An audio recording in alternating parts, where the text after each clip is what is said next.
Halo, salam sejarah. Kita bertemu lagi dalam materi sejarah peminatan kelas 12 dalam materi Konferensi Asia Afrika dan Gerakan Non-Blok. Konferensi Asia Afrika dan Gerakan Non-Blok adalah salah satu keberhasilan Indonesia dalam diplomasi internasional. Indonesia sukses menyelenggarakan dan ikut sebagai pelopor Konferensi Asia Afrika dan Gerakan Non-Blok. Dalam kehidupan, orang sukses akan mengambil kesulitan sebagai peluang. Orang gagal memandang kesulitan sebagai penghambat dari keberhasilan dirinya. Silahkan kita akan memilih jadi orang sukses ataupun orang yang tidak sukses. Mari kita membahas materi Konferensi Asia Afrika dan Gerakan Non-Blok bersama saya, Charles Sihombing. Kompetensi dasar dalam materi ini adalah 3.3, yaitu menganalisis peran aktif bangsa Indonesia pada masa Perang Dingin dan dampaknya terhadap politik dan ekonomi global. Sementara KD 4.3 yaitu merekonstruksi tentang peran aktif bangsa Indonesia pada masa Perang Dingin dan dampaknya terhadap politik dan ekonomi global, dan menyajikannya dalam bentuk tulisan dan atau media lain. Sebagai indikator saya mengidentifikasi kontribusi bangsa Indonesia dalam upaya perdamaian dunia, yaitu dalam melalui Konferensi Asia Afrika dan Gerakan Non-Blok. Yang pertama kita bahas Konferensi Asia Afrika. Konferensi Asia Afrika dilakukan di Bandung tanggal 18 April sampai 24 April 1955. Konferensi Asia Afrika adalah sebuah pertemuan antar negara-negara Asia Afrika. Konferensi Asia Afrika ini diawali dengan Konferensi Kolombo. Kemudian Konferensi Kolombo dilanjutkan dalam Konferensi Bogor, di mana dalam Konferensi Bogor ini dikuatkan akan dilakukan Konferensi Asia Afrika. Konferensi Bogor menjadi penting karena disinilah diputuskan akan dilakukan Konferensi Asia Afrika. Konferensi Bogor ini dihadiri oleh 5 tokoh penting dari negara-negara Asia Afrika. Indonesia diwakili Mr. Ali Sastro Amijoyo.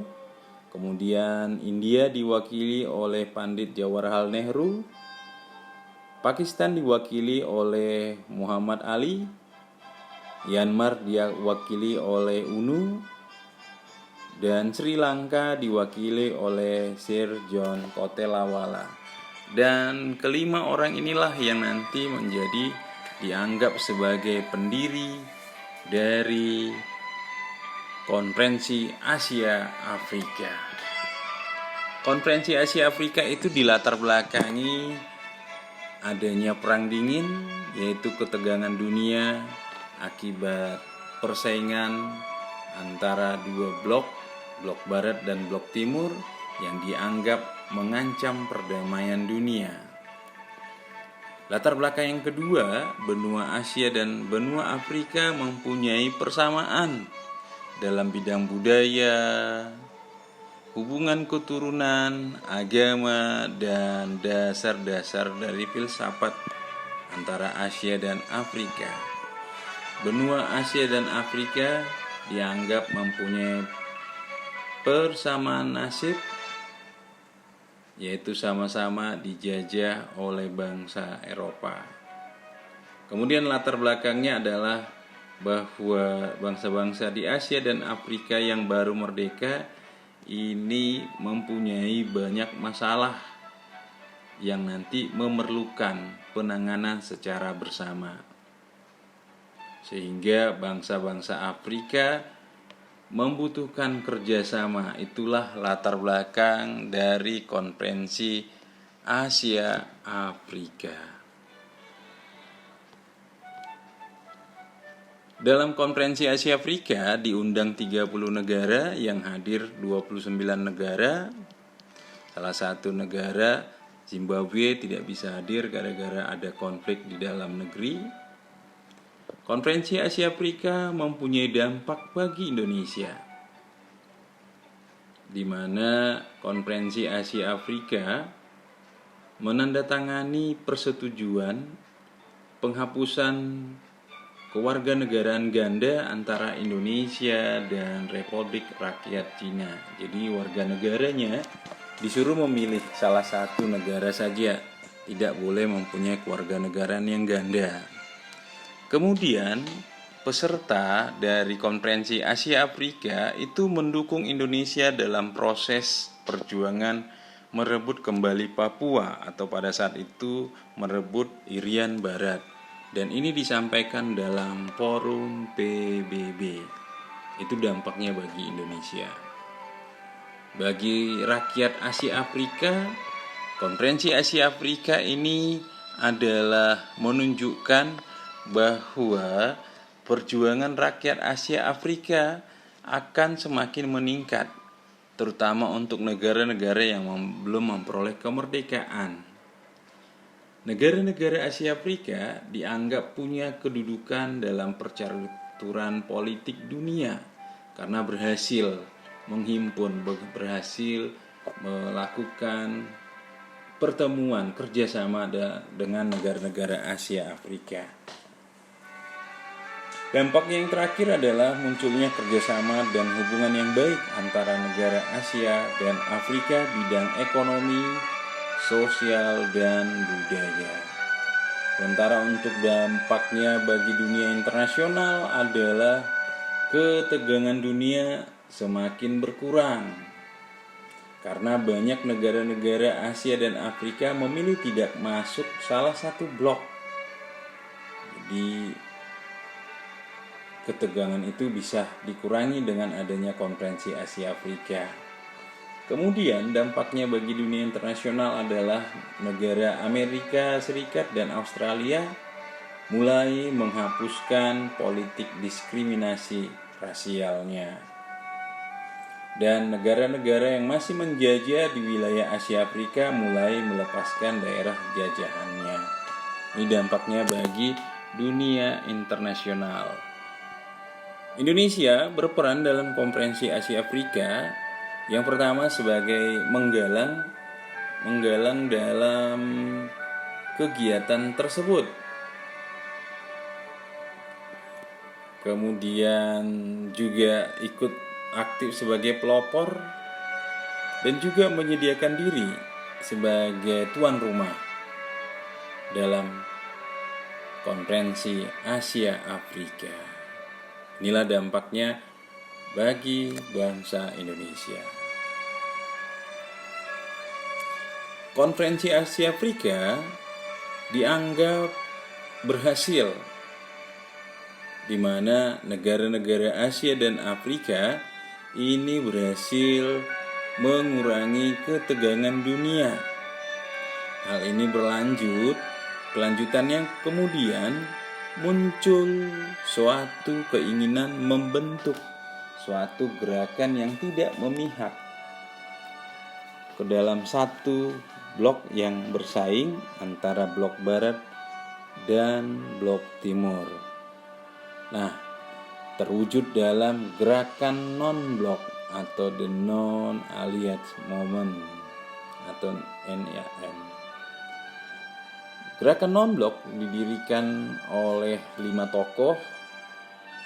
Yang pertama Soekarno dari Indonesia, kemudian dari Mesir Gamal Abdel Nasser, India Jawaharlal Nehru, kemudian dari Yugoslavia Joseph Broz Tito, dan dari Ghana itu Kwame Nkrumah.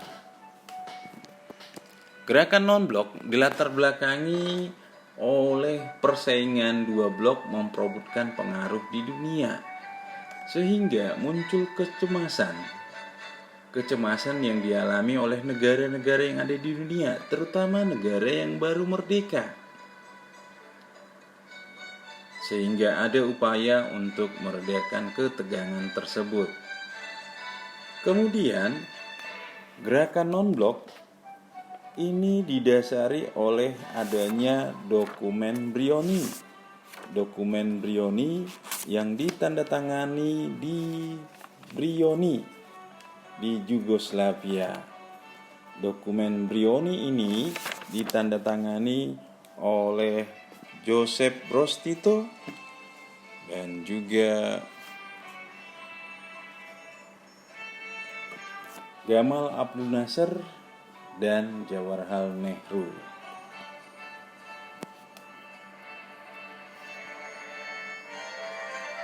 Latar belakang gerakan non-blok ini juga disebabkan adanya krisis Kuba, di mana ketegangan dunia sangat memuncak pada saat itu karena Amerika Serikat merasa terancam karena Uni Soviet membangun pangkalan militer dan mengarahkan persenjataannya ke arah Amerika Serikat. Pangkalan tersebut dibangun di Kuba karena rakyat Kuba, pemerintah Kuba tidak senang karena Amerika Serikat dianggap turut campur dalam urusan dalam negeri dengan memberikan dukungan, memberikan bantuan kepada kelompok-kelompok yang ingin menumbangkan pemerintahan sah pada Fidel Castro pada saat itu.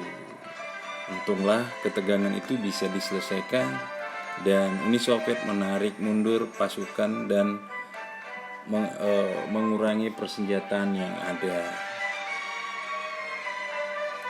Gerakan non-blok mempunyai prinsip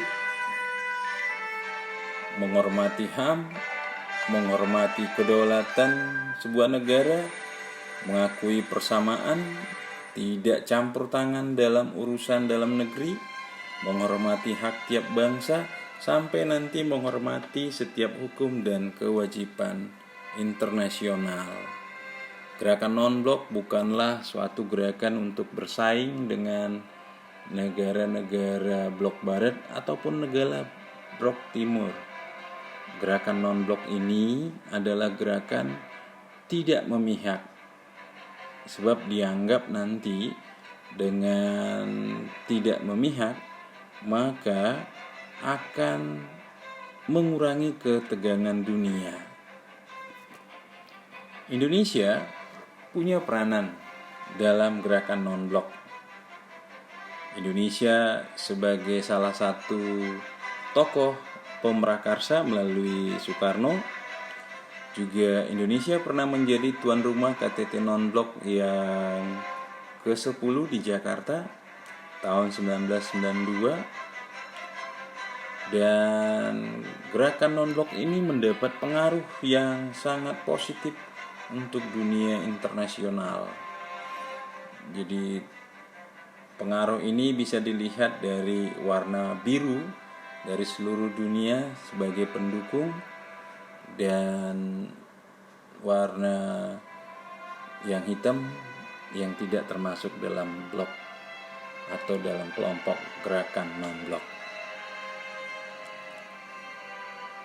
Pada saat ini gerakan non-blok masih relevan karena gerakan non-blok masih diperlukan untuk menyampaikan harapan-harapan, dan gerakan non-blok juga masih dianggap relevan karena gerakan non-blok ini untuk membatasi adanya konflik karena adanya saling mendukung satu pihak dengan pihak yang lain. Ada hal yang luar biasa dalam gerakan non-blok KTT non-blok tahun 2000 ini, di mana karena adanya pandemi virus corona maka konferensi tingkat tinggi gerakan non-blok diadakan melalui video call atau telekonferensi, di mana Presiden Republik Indonesia mengikuti dari Indonesia dan juga tersambung dengan pemimpin-pemimpin dunia yang tergabung dalam gerakan non-blok. Semoga pandemi ini tetap bisa teratasi dan bisa dibatasi penyebarannya sehingga kita bisa dapat melakukan kegiatan seperti dahulu. Inilah materi yang mengenai gerakan non-blok dan konferensi Asia Afrika. Terima kasih sudah mengikuti. Silakan berikan komentar dan juga di-subscribe, like, dan dibagikan apabila dianggap perlu. Terima kasih. Salam sejarah.